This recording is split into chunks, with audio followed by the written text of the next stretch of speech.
I am trying to get to Block Island in Rhode Island. I am not by any means the most experienced traveler. I have traveled a lot around the US, and besides that, I've only been outside of the US to Mexico, to Canada, and to the Netherlands, but I don't travel a ton.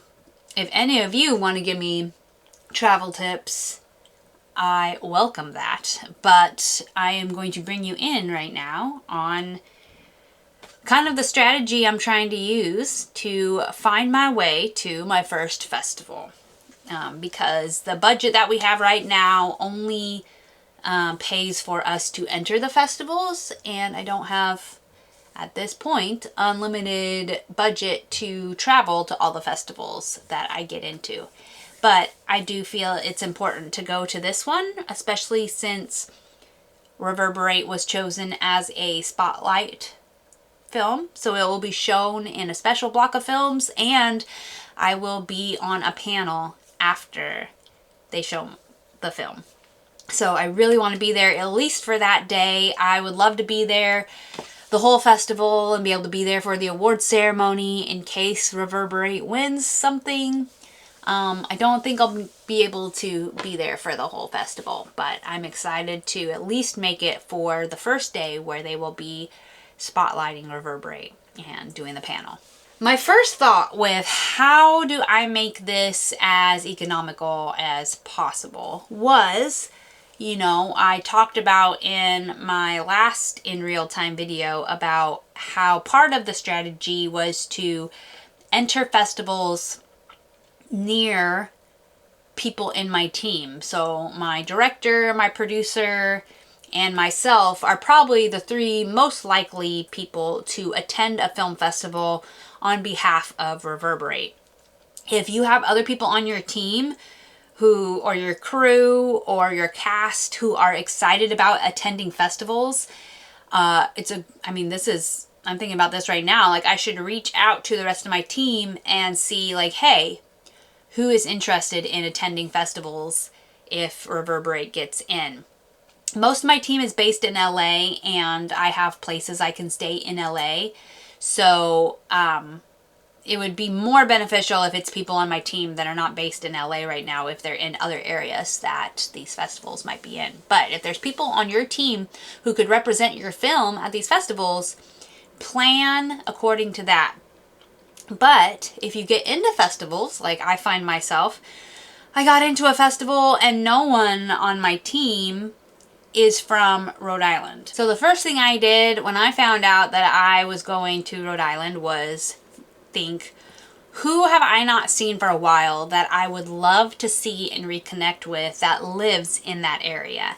So I went to Facebook. All you have to do is go to the main search box and type in friends who live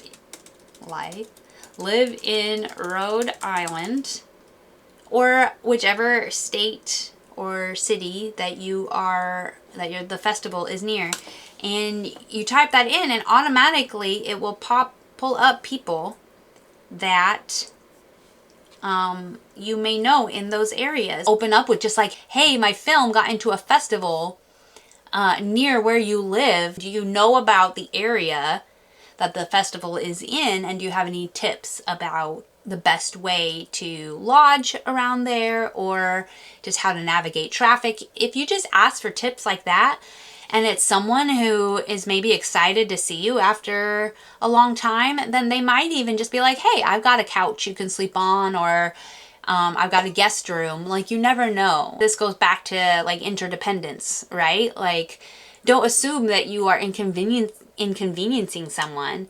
Assume that they would be excited to see you. And if they have the capacity, they may have a spot for you to stay, or they may recommend somewhere else that is economical, or a friend that has a guest room. You never know. This has happened for me many times. And lots of times I don't even have to directly ask. They just offer because they would like to see me. So that's the first thought that I had was, hey, let me go to Facebook and see who lives in these areas, who lives in Boston, because Boston is an airport that's not too far away from where I need to get to, who lives in Providence, who lives in even Connecticut. And I just looked up friends in those areas. I didn't actually find too many people that I knew that lived in those areas. I have some friends in New York City, but that isn't really an easy commute. It's not too far away from Rhode Island, but it just wasn't, there's not an easy commute unless I rent a car, and that's another cost, right? I worked with AI a little bit to ask it, what's the best airport to fly into to then take transit to get to one of the ferries that can take me to Block Island. Because I don't know about you, but I don't like long travel days.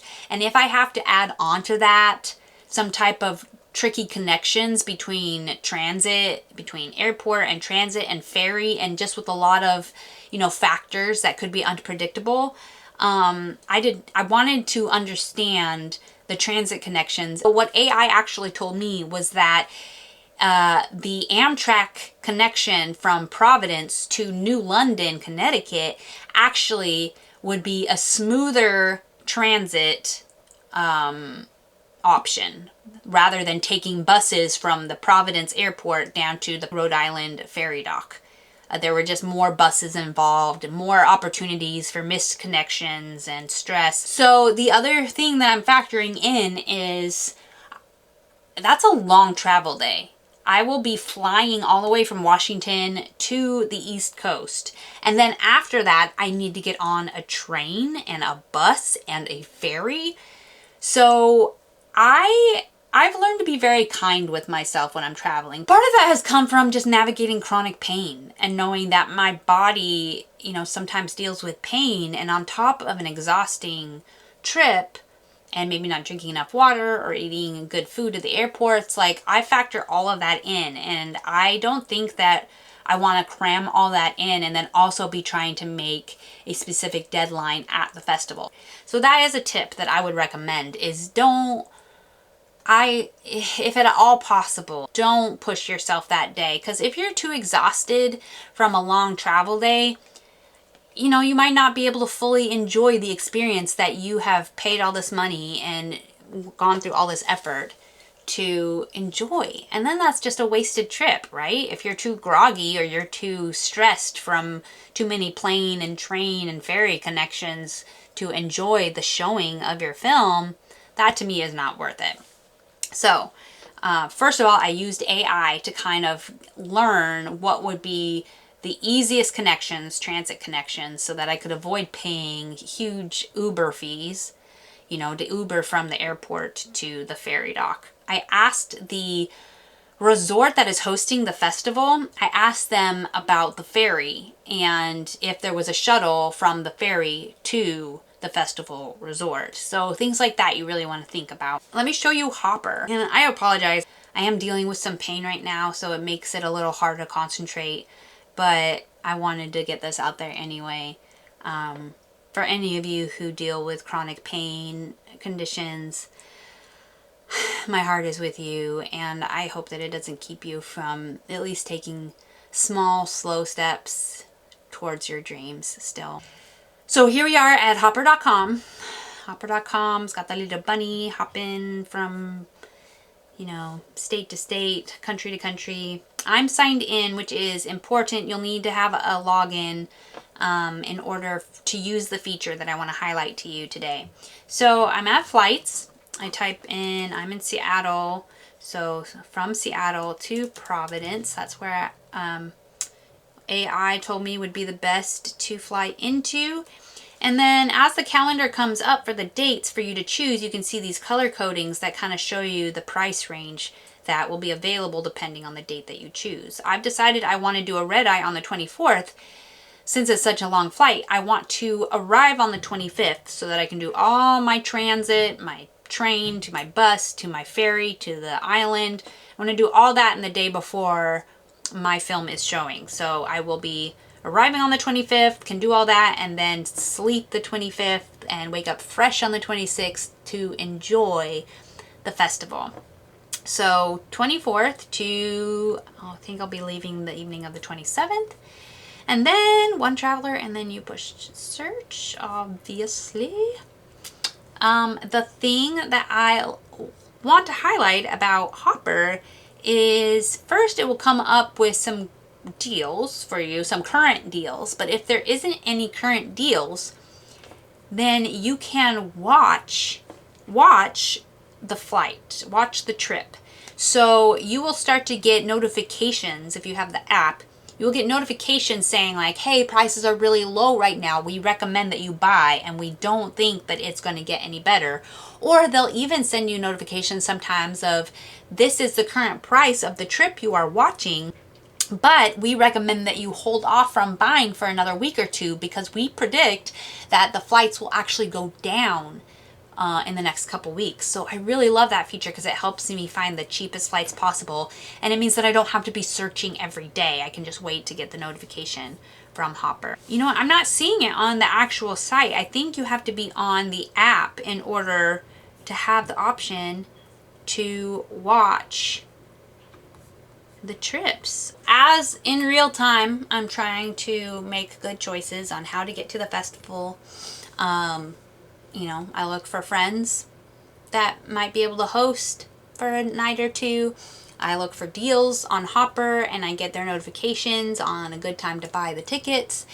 I try to be kind to my body and not plan for a really straining, stressful travel day where I'm trying to get into town and get to the festival all in the same day. These are all things that I try to take into consideration. So I don't know if it's helpful to you, but I'm just sharing kind of my thought process. All of this is very fun for me to find the strategic way to get somewhere. But yeah, that's what I'm doing right now. Planning my trip to Block Island, and I think May is when I'll start getting notifications about if I have been selected for any other festivals. So I will have those updates for you as they come in when I find out what other festivals I get into. If any of you are in the areas that I am going to be in for these festivals, I would love to see you and connect with you. Or you could even purchase tickets to come to the festivals. They are open to the public. You can usually buy a ticket for the whole festival to see any of the films. But often there's also an option for like, oh, I just want to buy a ticket for block 1 because you know that the film you want to see is in that block. So hopefully I'll get to see some of you at the festivals. That's today's In Real Time. Sorry it's not longer, but I'm dealing with some pain right now, but that's part of the journey. Next In Real Time, I'm going to try to get a friend on here that has already been to some film festivals. So hopefully that happens. If not in the next In Real Time video, maybe in one of the shortly following ones.